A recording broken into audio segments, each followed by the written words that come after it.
Eu gostaria de falar que o Brasil sofre um pouco a gente acabou de assistir também a palestra do Mauro, né? Na questão do incentivo à cultura, à indústria do audiovisual. Eu acho isso importante porque até a indústria automobilística tem alguns tipos de incentivo aqui no Brasil, e por que não a cultura, né? Por outro lado, eu gostaria de dizer que os meus 3 longas-metragens que eu já fiz, o terceiro longa-metragem ainda eu não estou acreditado na ficha dele, foram feitos sem dinheiro público, tá? Foram feitos com dinheiro, um pouco de dinheiro como investimento nosso, dinheiro do nosso próprio bolso e dinheiro de pequenos investidores.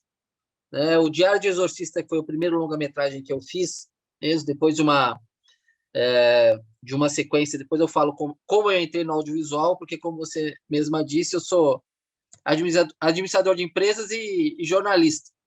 E como é que foi acabar produzindo audiovisual, né?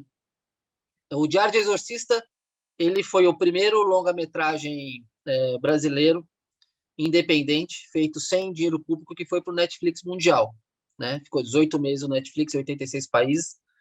Então, isso é possível. O Brasil ainda está engatinhando nessa questão de enxergar a indústria de audiovisual. Aí eu estou falando de produção de cinema, de streaming. A partir de agora, quando eu me referir à produção de cinema, eu quero dizer cinema, streaming, tá? TV a cabo, porque só para facilitar, para não ter que falar todos esses termos todas as vezes que eu citar o tipo de mídia que o filme vai passar, né? Então, nos Estados Unidos, né, a Full Sail é uma grande potência, porque o mercado de produção audiovisual de cinema nos Estados Unidos, ele é de um volume desnecessário dizer o tamanho, mas a indústria que financia a produção cinematográfica americana é uma indústria voltada para o lucro, né? Para tem isso como atividade comercial e visa o lucro e aposta muito. Como qualquer aposta mercadológica, nem sempre ganha, né? Às vezes aposta-se num filme que ele flopa, aí até os estúdios gigantescamente magnânimos cometem erros, né? E o Brasil está entrando agora muito devagarzinho com essa possibilidade de você ter uma indústria de cinema financiada por investidores, né? Não depender só do poder público. Eu sou um cara pouco avesso a ter o Estado mexendo nas coisas, porque a maioria das vezes ele cria regras que atrapalham em vez de facilitar. Existem muitos mecanismos muito interessantes de incentivo à produção audiovisual no Brasil, o Mauro falou de vários, né? Essa política do cashback aqui da cidade de São Paulo é bastante interessante, foi criada pelo meu falecido amigo Bruno Covas, né? E ela é bastante interessante porque ela tem o objetivo de atrair produções de grande porte para a cidade de São Paulo, produções estrangeiras, que não vão trazer só dinheiro, como vão trazer tecnologia e conhecimento, né? Isso é muito importante porque aqui no dia a dia das produções de cinema, a gente carece um pouco da super expertise que tem o profissional norte-americano. E isso não é síndrome de vira-lata, não, isso é uma realidade. Eu acho que o brasileiro ele tem uma criatividade ímpar aí no mundo, isso é uma opinião própria minha, né? Mas a gente ainda está limitado na questão do acesso à tecnologia, a equipamentos, que aqui no Brasil, vamos imaginar uma câmera de cinema que com uma lente de cinema nos Estados Unidos custe $100 mil. $100 mil são R$ 550 mil. Lá, para essa câmera chegar aqui, ela vai chegar aqui para você tê-la da forma correta, à luz da lei, com nota fiscal, tendo passado pela Receita Federal e tudo mais, ela vai custar mais de R$ 1 milhão. Então, isso impede os pequenos de produzirem, fica só na mão dos grandes mesmo, né? Mas, efetivamente, eu acho que a gente pode dizer que, no momento, a produção audiovisual brasileira tem algumas vertentes que estão em alta e uma vertente especial, ao que eu estou vendo, dos profissionais que são amigos meus, que estão ao meu redor, que têm produtoras maiores, bem maiores que a minha. Assim, as grandes produções, elas, mesmo também da parte de publicidade, elas caíram muito. Há uma retração de investimentos dos anunciantes, que as grandes marcas aí de telefonia celular, as grandes indústrias alimentícias estão retraindo a produção de peças publicitárias e está deixando algumas produtoras bastante na tanga da falta de recursos e demitindo e tudo mais.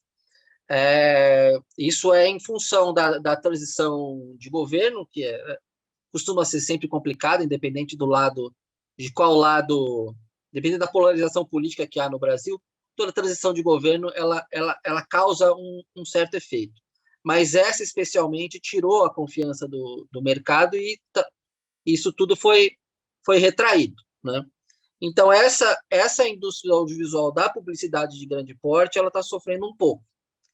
Também porque, isso também eu ouvi de uma amiga minha que é diretorzaça de uma empresa de marketing de uma empresa muito grande do setor alimentício e que gastava 4, 5, 6, 8 milhões de reais para fazer um comercial de 30 segundos, fora a mídia, né? Fora colocar isso na televisão, comerciais pela televisão, eles estão derivando esses recursos para uma produção ainda de muita qualidade, mas simplificada, para redes sociais, para público direcionado, e está tendo um efeito muito melhor para eles. Então, por isso que quando essas produtoras descobrem que elas não precisam gastar, eu vou falar números, mas são números fantasmagóricos, tá? Não precisa gastar 5 milhões de reais para fazer um comercial daquela X margarina, mas ela pode contratar excelentes filmmakers com roteirização de qualidade, equipamento de qualidade. Eles vão gastar 350, 400 mil reais para fazer essa produção, e a mídia, eles fazem ela direcionada exatamente para o público dela. Então, ela vai fazer uma peça especificamente para o Natal, então ela vai direcionar para quem andou procurando receitas de peru, de arroz com passas, que todo mundo adora, né? Arroz com passas. A melhor coisa que tem para estragar uma festa é você servir arroz com passas, né? Da briga, que o cara quebra prato na cabeça do avô. Então, você tem essa transição da grande publicidade, vamos chamar tradicional, da televisão, para produções voltadas para as redes sociais. Então, esse mercado está crescendo muito, só que tem um mercado que está explodindo, ele não está crescendo, que é o mercado de pequenas e de microproduções, que é onde a maioria dos meus alunos atua, né? Lá na pós-graduação. Eu sou coordenador de pós-graduação no cinema de uma universidade aqui de São Paulo, e os meus alunos e alunas, a maioria deles tem a sua pequena produtora. E todos eles estão trabalhando muito, alguns são realmente melhores, não só melhores na qualidade da entrega do produto, mas melhores comercialmente, né? Eles, assim, não têm agenda, não adianta. Fulano, eu preciso gravar aqui porque eu estou sem equipe, você pode gravar. Quando, Edu? Terça-feira, período da tarde. Não, não dá, não dá. Me avisa com uns 15 dias antes, que aí eu faço porque é você. Então, esse mercado está muito forte, essas são as pequenas produções. E o que eu chamo de microprodução? Eu vou dar um outro exemplo prático. Eu estou aqui na casa da minha irmã em São Carlos, cuidando da gata de 16 anos dela. Minha família foi para a Alemanha e sobrou para eu vir para cá, porque eu sou de São Paulo, né? Cuidar dos bichos da família. E tem uma amiga minha, vizinha aqui da cidade de Rio Claro, a Raquel, talvez ela esteja nos assistindo. A Raquel, ela é especialista em microprodução.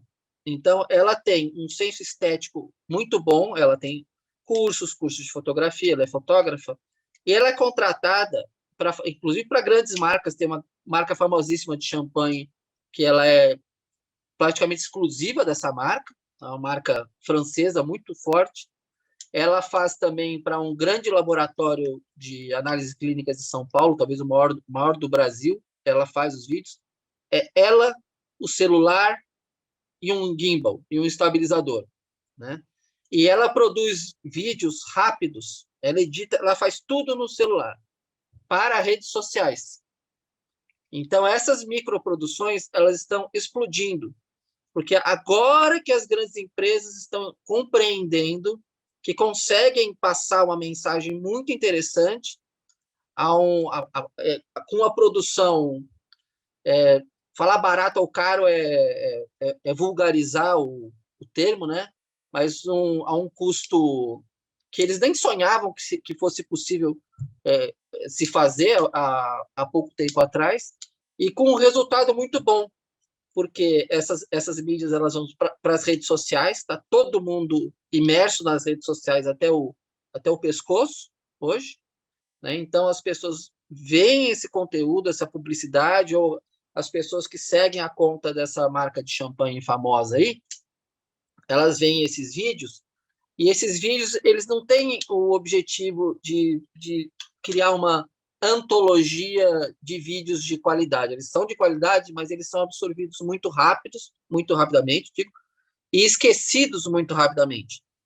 Então, eles têm qualidade, eles passam a mensagem e eles têm um preço bom. E essa vertente de produção de microprodução, que se você estudar, se você entender a estética que você tem que fazer, entender o equipamento que você usa, hoje você tem acesso a essas informações de várias formas. Ou você faz um belo curso de audiovisual, vai estudar na Full Sail, como fez a Marina, que amanhã vai estar aqui com vocês. A Marina estudou na Full Sail, hoje ela é diretora, né, ela é diretora da Film Commission do estado de Washington, lá nos Estados Unidos, né? Ela faz no estado de Washington o que o Mauro falou que é feito aqui nos estados brasileiros, né? Ela é da Film Commission. Ela fomenta a produção cinematográfica. Ela levou a sério, estudou, aprendeu, entendeu e se deu bem. Então, a microprodução, ela é muito interessante, e ela permite você começar com um equipamento baratíssimo, fazer praticamente toda a edição no próprio celular. Você não precisa nem comprar softwares de edição. Você precisa ter uma boa noção de copy, né, de como roteirizar esses vídeos rápidos, saber usar legal uma luz, e eu acho que esse é um mercado que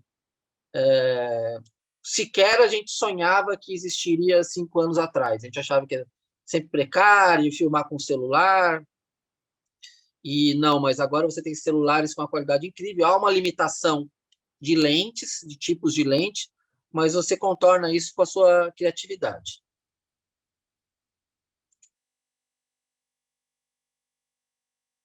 Certo, Tati? Certo. A Tati acho que está no. Não, Eu tô aqui tentando entender assim tudo, porque as palestras do Edu, as falas do Edu, assim, eu fico sempre buscando assim o que falar, porque é tanto conhecimento que vocês trazem que eu realmente fico perdida aqui um pouco. O conhecimento, com tudo que vocês comentam. A gente tem bastante conhecimento, principalmente porque a gente erra muito, né? E a gente não gosta de errar, mas a melhor forma de aprender, infelizmente, ainda é errar, né? Aprender custa dinheiro, seja num tremendo num curso, seja errando. Mas Com certeza. eu trabalho com audiovisual de uma forma ou de outra há quase 25 anos, né? Mesmo quando eu tinha empresa de evento aqui em São Paulo, eu tinha que fazer a contratação de audiovisual, tinha que acompanhar a edição e tudo mais. Até que em 2008 eu larguei e fui trabalhar com o cinema com o Zé Mojica Marins, com o Zé do Caixão, né? E essa foi a minha escola, né? Num set de filmagem, eu já fiz de tudo, já fui até figurante, já servi cafezinho, já empilhei caixa. Hoje eu não faço mais essas coisas porque eu tô velho, né? Não dá para ficar empilhando caixa. Mas empurrei carro quando acabou a gasolina, carro. Uma vez a gente foi filmar e a gente conseguiu de um colecionador, nossa, um carro conversível fantástico, deve custar uma fortuna. Chegou lá, o carro não ligava e a gente tinha que filmar com o carro. Então, todo mundo escondidinho atrás do carro, empurrando. Então, essa essa escola, né, que me levou provavelmente uns bons 7, 8 anos para aprender, né? Claro que a gente aprende sempre, né? Principalmente quando a gente dá aula, a gente aprende muito com alunos também, que eles trazem soluções. Eles precisam encontrar soluções para muitas coisas que eles fazem e a gente aprende com isso também. Se você fizer um bom curso, se dedicar, mas aí pegar firme mesmo. Você encurta isso aí para 2 ou 3 anos sossegadamente. Né? É verdade, é verdade. Edu, a gente tem um comentário aqui no chat. A Camila está falando que mexe um pouquinho com edição por celular mesmo e que realmente dá para fazer muitas coisas, viu? Dá para fazer muita coisa de forma rápida, de forma fácil. O celular costuma ter ele é Android, é LED, o sistema operacional, né? Então ele faz edições de forma muito rápida, ele já te entrega no formato que você quer. Então, que era outra coisa que a gente nem sonhava há 7, 8 anos atrás, seria a importância do formato Stories, que é o formato vertical, né? A gente estava sempre no 4x3, 3x4, 9x16, né? E pronto, inverteu tudo para fazer um formato vertical, né? Esses formatos também são uma disputa entre as redes sociais, né? Porque você produzindo em um formato, esse formato acaba não sendo adequado para você jogar para um outro formato. E aí eles são muito grandes, então leva um pouco mais de tempo para eles se adaptarem. O YouTube, hoje, ele pede, pelo amor de Deus, para você, quando cria uma conta lá, você tem a sua rede social lá no YouTube, para você criar o que eles chamam de... Me fugiu o nome, pior é isso. Que é na vertical. Gente, desculpa, é a idade. Como é que chama, gente? Alguém pode É o falar? Reels. Não é Reels, não. Não é Reels. Shorts.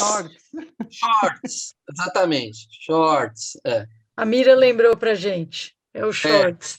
Shorts. Por quê? E tem o TikTok também, né, Edu? Também é formato, que é o mesmo formato, né? O formato Shorts é uma tentativa do YouTube de bater de frente com o TikTok e com o Instagram. Eu sou produtor de um programa que chama Paranormal Experience no YouTube, e um gerente do YouTube entrou em contato com a gente para conversar, e ele falou, por favor, façam shorts, façam muitos shorts, né? Porque eles perderam um pouco de público para essas outras redes, né? E tudo é audiovisual. Você imaginar que tem muita garotada que vive hoje do que publica exclusivamente em redes sociais, né? Isso é um mercado bastante interessante. Né? E se olha, tem cachorro que sustenta a família dele através das postagens na rede social. Olha, consigo te contar de gatos que fazem isso. Tem aquele cara do gato Júlio e eu, que esse daí é uma história muito boa, apesar de que ele está muito presente no YouTube, né, com o formato 5 por... Não, como é que vocês chamam? 16, 9 por 16? 4x3 ou 9x16, Isso, 9 por 16, e ele está entrando no TikTok para fazer o outro formato Mas é bem interessante mesmo, né? O Edu, você consegue contar para a gente? Eu fiquei muito curiosa, cara, com o filme do Exorcista. O que que você fez lá? O que que você... Eu não vi o filme, eu adoro filme de terror, gosto muito dessas coisas Minha mãe todas, mas eu também não fiquei assistiu, curiosa. pai, minha irmã, ninguém quis assistir, tem medo. O Diário de Exorcista foi um empreendimento de 4 loucos, dos quais 3 ainda estão vivos, porque meu sócio, infelizmente, faleceu em novembro do ano passado, né, o Wagner, que estava comigo já há 15 anos, foi quem me levou para trabalhar com Mojica e tudo mais, era o meu melhor amigo, né? E são as coisas que acontecem na vida, né? Ele foi diagnosticado com câncer em abril e faleceu em novembro. E eu, o Ricardo Siqueira, o Renato Siqueira, que é um professor de teatro, nos chamou, falou: olha, tem um projeto aqui, Diário de Exorcista. Eu falei: pô, isso aí comercialmente é bastante válido, mas quanto você acha que a gente vai gastar para fazer isso, né? Falei: não sei, eu sei que eu não tenho dinheiro, né? Eu falei: não, sem dinheiro não dá, porque tem algumas coisas que não dá para não ter nada num set de filmagem. Você pode chamar amigos para trabalharem com você, que podem topar trabalhar de graça, aquele cidadão lá que vai te emprestar uma câmera melhor, aquele outro que vai editar, mas um set de filmagem, se não tiver o que comer e o que beber, sai briga de faca, né? Então, você vai mexer com a fisiologia de quem está lá, e aí quando a pessoa está de um mau humor, é aí que as coisas ruins acontecem. Então, nós imaginamos, bom, vamos colocar um pouco do nosso bolso e vamos atrás de prover esse mínimo, né? Aí nós tivemos pizzarias que nos apoiaram, tivemos casas árabes de esfirra que nos apoiaram e assim comemos muito bem durante a produção, né? Nós já tínhamos feito vários, eu e o Wagner e o o Alexandre Ache, que é professor também professor de direção de fotografia lá na nossa pós-graduação, né? Ele não participou do Diário de Exorcista, mas nós tínhamos feito 4 curtas-metragens que foram muito premiadas, tanto no Brasil como fora do Brasil. O último, em especial, que chama Boca Fechada, foi premiado na Argentina, no Chile, na Espanha, nos Estados Unidos, em Portugal, na Itália. São curtas-metragens que têm uma qualidade de produção muito boa, embora os roteiros em si não me agradem, né? Mas eu não sou a pessoa que até faço os meus roteirinhos aí, mas eu não sou a pessoa incumbida de criar o roteiro e nem de criar a estética do filme. O meu trabalho como produtor é fazer com que a produção ela aconteça, ela desenrole, aconteça no prazo, pagar quem tem que ser pago, receber de quem tem que nos pagar. Então, nós decidimos, depois do nosso quarto curta-metragem, parar com curta-metragem, não fazer mais curtas-metragens. Eu só fiz curtas-metragens depois desse nosso quarto, com os alunos da nossa pós-graduação, porque é o curta-metragem que é a nota final do curso deles de 2 anos, né? Então, nós resolvemos fazer o Diário de um Exorcista, os 4 loucos, eu, o Renato, o Wagner e o Beto Perossini, e filmamos na minha casa, usamos um carro meu, filmamos no sítio do Renato e tudo mais. Fizemos um filme tecnicamente com vários problemas, né, com câmeras que já na época não eram muito interessantes, né? A gente terminou a produção em 2016. Só que um filme comercialmente muito viável e com um nome muito bom. Tanto que antes ainda de ele ir para a Netflix, ele foi lançado o livro do Diário de um Exorcista, que vendeu muito bem, uma parceria do Luciano Milici com o Renato Siqueira, né? O filme foi para o Netflix, ficou 18 meses em 86 países. O filme foi vendido em uma reunião para a Europa Filmes. Tá? Nós chegamos com o filme pronto. Eu só achava que o filme estava longo. Eu falei: Renato, o filme está meio longo. Não, eu falei: eles vão pedir para cortar. E pediram para cortar 50 minutos do filme. Isso foi feito e o filme foi para Netflix, né? Depois da Netflix, perdão, ele foi para vários outros streamings e segue em pay-per-view, né? Eu acho que na NetNow ele já está com mais de 2 milhões de views. Caramba! E no Netflix ele teve mais de 1 milhão de views em 18 meses. Então, quando alguém que é da área de cinema, que tem um olhar mais técnico, assiste o Diário do Exorcista, ele percebe que há várias questões que fazem não ser um filme de boa qualidade. A imagem não é muito boa, porque as câmeras eram limitadas, o equipamento era limitado, né? O elenco também tem uma certa limitação, porque a gente teve que optar por chamar algumas pessoas não muito experientes, né? E isso me faz lembrar aqui uma cena específica do filme que foi gravado no sítio. Eu fui para o carro dormir quando estava no 86º take. Eu fui para o carro dormir que eu já não adiantava mais, eu não saía a cena. Aí depois que eu dormi, acordei todo amassado dentro do carro, que eu estava dormindo dentro do carro lá no sítio, eles filmando lá dentro na sala da casa. Acho que foram 140 takes para sair a cena, né? Porque não se acertava. Então, são os perrengues dos produtores que fazem a guerrilha, né? Mas aí depois desse filme a gente fez já 2 outros longas-metragens já financiados totalmente por terceiros, né? Pelos próprios canais de streaming. E agora eu estou comercializando um 4º longa-metragem, que esse também vai ser de terror, os outros 2 são suspense, não são terror. E assim seguimos a vida. Poxa, que legal, que legal. Nossa, essa é uma área muito, muito interessante, né? Tem muita gente que gosta e acho que acaba tendo uma. Eu estou falando de fora, tá? Eu não entendo, eu trabalho com a Full Sail, mas eu faço completamente outras coisas, mas a gente entende como espectador, né? E acho que é uma área terror, suspense, é uma área que tem um espaço grande, né? Tem muita gente que gosta, né? Comercialmente, acredito que a melhor área que tem para você atuar na produção independente é o terror e o suspense, ou a comédia, porque a comédia te dá uma licença poética para você cometer alguns erros que num filme sério você não pode fazer. Sim, Né? sim, é Então, verdade. mas o terror, tanto que tem uma indústria fortíssima aí também. Eu gravei um filme desse em 3D que a gente vendeu para uma.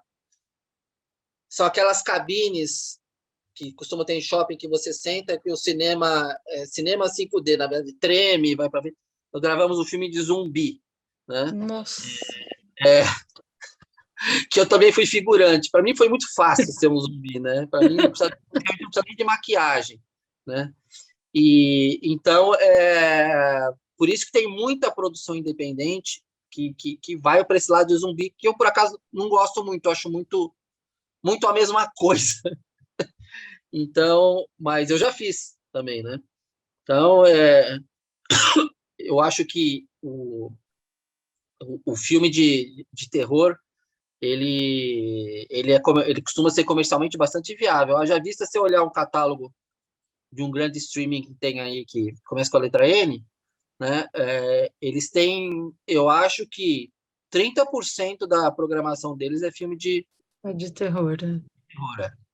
É. E não que vale alguma coisa, né? Porque a gente assiste, eu assisto uns vários e às vezes não salva nenhum, né? Paro pela metade, tem a regra dos 15 minutos.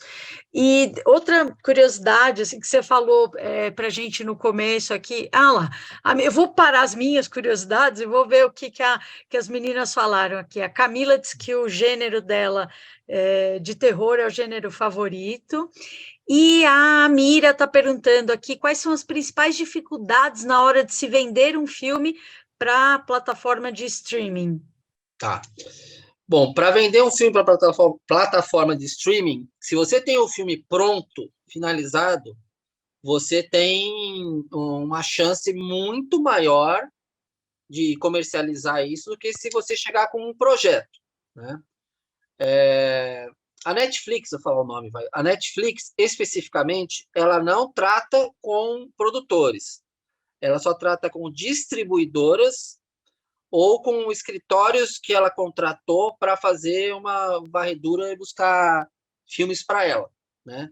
Então, eu, Edu, como produtor, tentar falar com a Netflix, eles não vão me atender. Eu preciso entregar, foi o que nós fizemos. O nosso contrato do Diário de Exorcista, que foi para a Netflix, não foi direto com a Netflix, foi com a Europa Filmes, né? Então, nós vendemos o filme para a Europa Filmes e a Europa Filmes colocou isso no Netflix. Ah, não é justo? Bom, é a política deles. Claro que eu preferia ir direto, mas a Netflix não tem esse acesso. Então, o filme pronto, ele é sempre muito mais fácil de ser vendido, né? Eles já fazem uma cabine, assistem um trailer, já vem, não, legal, quanto você quer, né? Não posso pagar tanto, posso pagar tanto. Então, isso, se você conseguiu vencer essa barreira de fazer a produção inteira. Agora, se você quer levar um projeto para eles, olha, Netflix, eu tenho aqui um projeto de um seriado que vai contar a vida de um atleta que sonhava em ir para as Olimpíadas e tudo mais. Olha, é muito, muito, muito, muito difícil você conseguir emplacar isso, porque a Netflix, ela tem uma carteira enorme de produtores, aqui no Brasil eu estou falando, né? De Sim. produtores e diretores já de muita experiência que eles trabalham, né? Projetos não faltam e dificilmente eles vão te dar atenção, né? Essa é uma realidade que pode dar uma desanimada, mas acho que eu sou a prova viva de que ninguém precisa desanimar, tá? Você pode fazer um filme, o Diário de Exorcista, a gente contabilizou até, quando eu falei, as pizzas e as esfirras que a gente ganhou, gasolina que a gente gastou, é um longa-metragem que custou R$ 280 mil, mais ou menos, né? E foi para o Netflix. Eu tenho conhecimento aí de uma pessoa jurídica brasileira aqui do ramo financeiro que investiu US$ 20 milhões num filme que está na Netflix. Ela entrou como US$ 20 milhões, tá? Estamos falando em 110 milhões de reais. Que é uma parte de uma produção hollywoodiana que custou US$ 80 milhões no total, e essa produção faturou no mundo inteiro 20 milhões. Então, você imagina o tamanho do prejuízo que eles tiveram, né? É o elenco estelar, nomes de Hollywood nível A, não nível A+, não tem assim Tom Cruise, Robert De Niro, não é isso, mas são os atores que bateu o olho e sabe quem são, né? Então, tem que meter a cara, fazer o seu primeiro longa, porque o curta-metragem ele não costuma ter valor comercial. É raro ele ter valor comercial. Tá? Você pode participar de festivais, alguns até remunerados, em premiação em dinheiro, mas não é o curta-metragem que o mercado está atrás. Agora, tira um parafuso a mais da cabeça e faz o seu Diário de um Exorcista aí, que vai dar certo. Ah, legal. Eu vou assistir, viu? Depois eu te conto o que eu achei. E me fala uma coisa, a questão de ter a parte de curta-metragem não ser uma coisa comercial é uma pena também, né? Porque tem umas coisas muito boas, né? Perdidinhas por aí, ou eu vejo sempre curta, eu gosto muito de curta de terror, né? E eu acho muito legal, porque você toma um susto, você não precisa ficar se assustando o tempo inteiro, então é uma coisa muito legal. E o que me chamou a atenção, comercialmente falando, foi aquela série de curtas, porém de animação, que chama Death, Love and Robots. Death, Sex and Robots. Ela é incrível, né? Eu acho que é o melhor produto que a Netflix tem e teve até hoje, é esse seriado. Eles são curtas, de diversas técnicas de animação, né? Mas eles estão empacotados juntos, né? Acho que já tem 3 temporadas já hoje, né? Mas O curta-metragem que eu digo que ele não tem muito valor de comercial é o curta-metragem como os que eu fiz. Os curtas-metragens para participar de festivais e tudo mais. Se você vai fazer um curta-metragem para participar de uma antologia, ele é praticamente um seriado, né? O Guilherme Del Toro também, na Netflix, tem um... Eu até achei chatinho, não consegui assistir todos, não. Ele tem lá chama o gabinete de não sei lá o quê, do professor não sei lá o quê também. Que foi lançado o ano passado, né? São antologiazinhas de terror e de suspense, antologiazinhas, desculpe, não no termo pejorativo, né? Que são curtas, né? E tá lá, e são curtas-metragens, mas assim, são pouquíssimos os exemplos nesse formato que tem na Netflix, né? Porque eu não estou considerando que um seriado, que é o que abunda na Netflix, que cada episódio é um curta-metragem. Eu não considero isso. É um seriado, né? Então, eu acho isso com relação a curta. Nossa, é uma pena, viu? A Camila está falando que assistiu esse do Guilherme Del Toro. Legal. Legal. Eles lançaram, acho que foi na época de Dia das Bruxas, não foi? Uma coisa assim, o ano passado, eu me lembro. Eu não cheguei a... É algo do final do ano passado, isso. Ah, legal, legal. E, turma, vocês não querem perguntar? Porque eu estou perguntando as minhas curiosidades e eu não sou da área, tá? Vocês têm que falar aí para mim, se alguém quiser abrir a câmera, abrir o microfone, por favor. A gente tem mais de 8 a 10 minutinhos. Camila, você não quer perguntar? Mira? Minha mãe chama Camila. Sabe que é minha mãe? Acho que não. Minha mãe está num avião nessa hora. Ah, legal. Bom, enquanto a turma se decide aí, eu vou te fazendo mais umas perguntas. E me conta pra gente, Edu, como é que O planejamento? José Antônio fez uma pergunta bastante interessante, desculpe. Deixa eu ver. Entrou agora. Quais as vias mais comuns de financiamento privado no Brasil? Boa, muito boa. Nenhuma via de financiamento privado audiovisual no Brasil ela é comum ainda, tá? É isso mesmo, elas põem dinheiro do bolso e tudo mais. Mas o que acontece? Você tem várias formas de atrair recurso não, ainda não existem investidores especializados no Brasil. Nos Estados Unidos tem muito. Aqui ainda vão perceber que um filme, vou falar filme novamente para não ter que falar streaming, etc., que um filme que faz uma boa bilheteria nas salas de cinema, se você fizer a própria distribuição, é um processo extremamente lucrativo, muito, muito lucrativo, né? Agora, se você entrega a distribuição para outro, né? Então você tem que ter o seu CNPJ de distribuidora também. Assim você consegue falar com as exibidoras, negocia e coloca lá, porque a distribuidora fica com 40% do valor da bilheteria. O produtor fica com 8%. E o exibidor fica entre 50% e 52%. Ou quando é um filme que ele sabe que vai lotar Avatar 2, o exibidor topa ficar com menos porcentagem, né?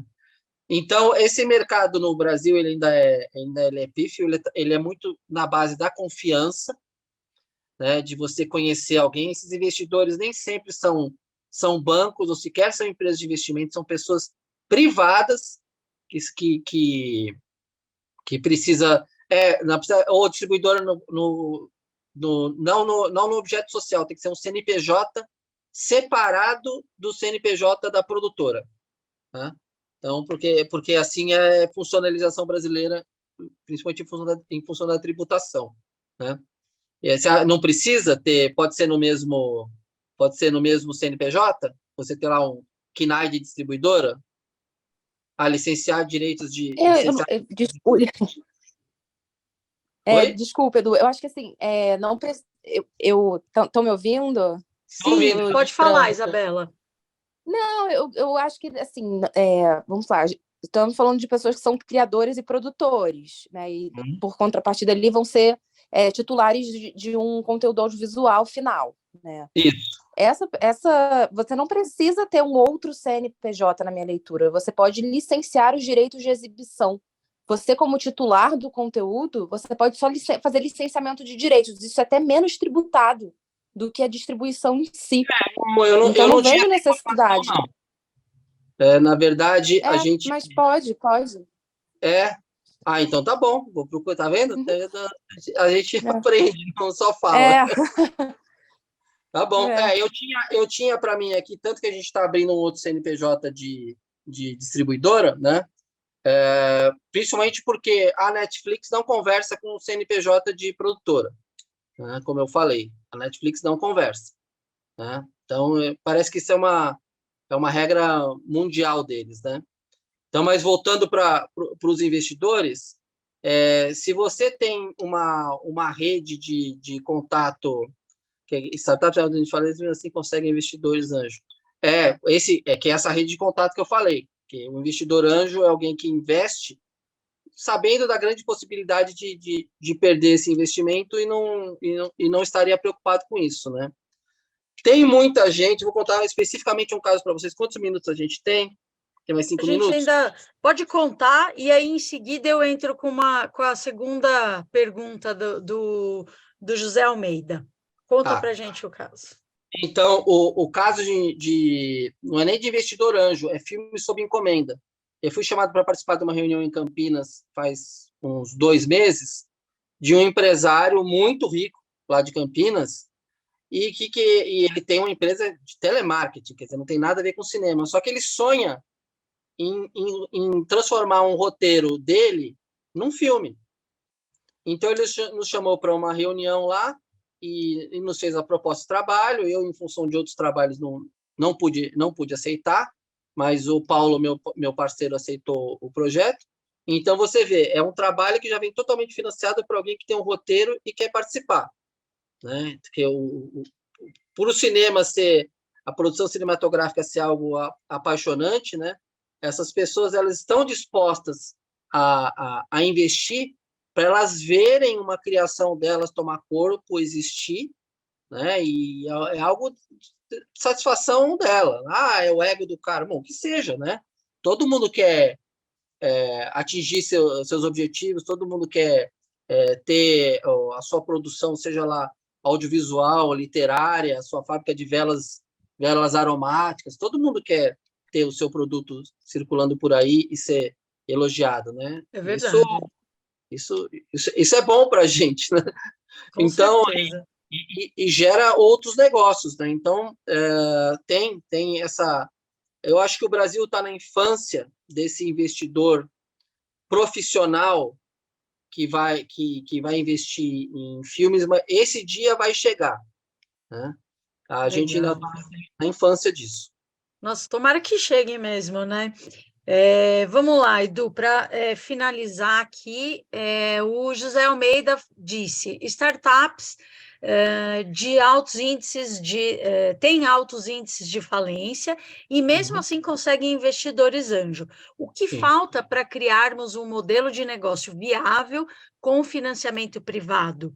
Empacotar um produto interessante, uma cesta de projetos, talvez? O que você imaginaria como algo ideal? Essa infância do investidor do audiovisual no brasileiro, né? Nós estamos na pré-infância ainda, né? É justamente que os investidores eles ainda não têm a cultura de buscar esse tipo de investimento. Então, eles entendem que eles investirem num app novo de namoro, que vai concorrer com o Tinder, pode ser muito mais vantajoso do que... muito menos vantajoso do que investir numa produção audiovisual, como um Diário de Exorcista, que vai para o cinema e depois vai para a TV e depois fica 75 anos gerando dinheiro em pay-per-view, né? Um pouco, na minha opinião, de falta de conhecimento deles dessas oportunidades, né? Justamente por haver poucos investidores e também haver pouca gente que vai atrás de um investidor para oferecer esse tipo de produto, né? que a cultura geral aqui no Brasil não é de se investir em audiovisual como um projeto de risco, né? Ainda está um pouco voltada para a ideia do fomento mesmo, né? E aí o fomento, as empresas que podem aproveitar, que têm imposto de renda, mesmo as pessoas físicas, né?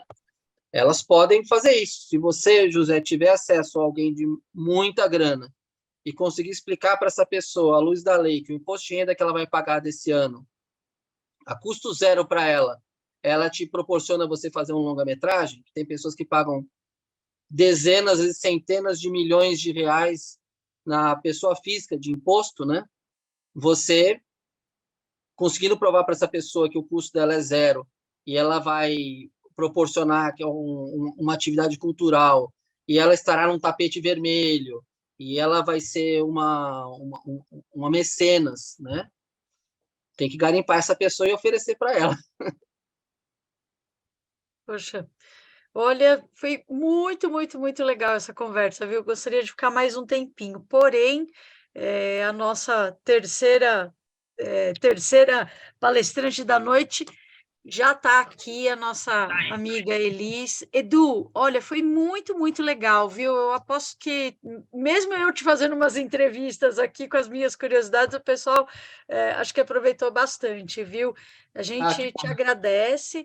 Se você quiser ficar aqui para ouvir também, fica à vontade, tá? Acredito que a Tati ainda deva conversar alguma coisa com você. Tati, a gente tem alguns minutinhos ainda de pausa. A gente tem aqui alguns minutinhos para agradecer o Edu aqui. Estou falando com a Carol, ela mandou um beijo, Edu, que hoje realmente ela não conseguiu estar aqui com a gente. A Carol não, né? Pois é. O pessoal aqui está perguntando, Edu, se tem algum contato para mandar dúvida. Você quer compartilhar algum contato? Pode mandar no meu e-mail, é bem fácil o meu e-mail, é tvsupercinema1, o número 1, né, tudo junto, tvsupercinema1@gmail.com. Esse e-mail já vem direto para mim, não passa por ninguém. Você está escrevendo aí, Lisa? Sim, opa, já foi. tvsupercinema1@gmail.com, só não pus o .com. Ah, legal, Edu, legal. Não, tá.